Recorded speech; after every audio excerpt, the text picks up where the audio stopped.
গাছের ভিতরে যে আগাছাগুলো হয় না, ওগুলো আমার দেখতে ভালোই লাগে। মাঝে মধ্যে আমি এক সাইড করে রেখে দিই বা দেখি। এটা তো আগের থেকেই করি। ওই যে নিচে ছোট ছোট পাতাওয়ালা একটা গাছ ছিল, এগুলোকে যখন স্থান দিছি, ঠাই দিছি, সাথে সাথে ঘাসের রাজত্ব হয়ে গেছে। এখানে আবার ফুল টুল ফুটে টুটে কি অবস্থা! এটা একটা ভাঙা একটা বালতির মধ্যে আমি অ্যালোভেরার গাছ বসাইছিলাম। এখান থেকে চারা করে করে সরাচ্ছিলাম। জানেনই তো, গাছ যারা করে তারা ভাঙা আর কোনো কিছু নাই। বালতি যেহেতু আছে, বড় একটা স্পেস, এখানে প্রথমবার আনারস লাগাইছিলাম। আনারস হওয়ার পর এটা যেহেতু একটু ভেঙে গেছিলো, এখানে আমি অ্যালোভেরা বসায় রাখছিলাম। বালতিটা অনেক বড়, কিছুই হয়নি, শুধু এক সাইড ভাঙছে দেখে আমি আর ফেলি নাই। তো এখন দেখতেছি এই আগাছাকে জায়গা দেওয়ার কারণে চারিদিকে পুরা ছড়ায় জঙ্গল হয়ে গেছে। এগুলো সব উঠাচ্ছিলাম।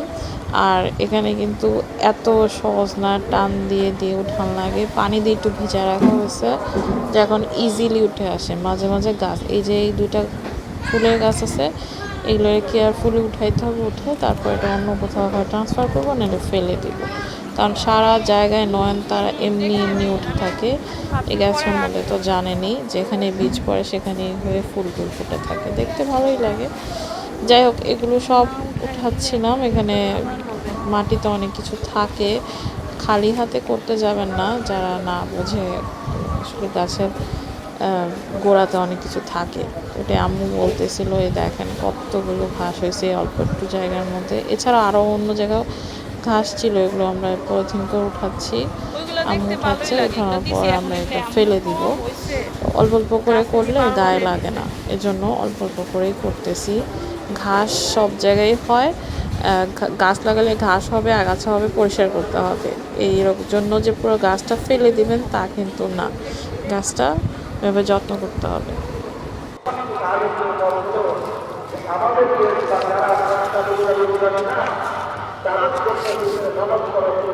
অ্যালোভেরাগুলো এরকম হয়ে যাচ্ছে কেন? গরমের জন্য নাকি?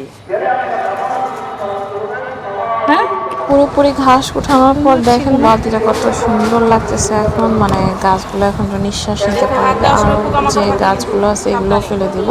আর অ্যালোভেরা এখান থেকে চারা উঠিয়ে উঠিয়ে সরাতে হবে। গরমের জন্য অ্যালোভেরার চেহারা দেখেন কেমন হয়ে গেছে।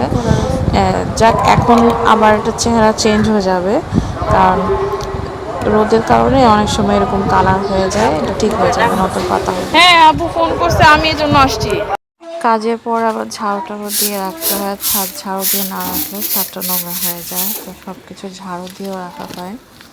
এই আর কি, অল্প জায়গায় বাগান করলেও বেশি জায়গা করেন, ময়লা তো হবে। কোনটার সাথে লেগে থাকবে?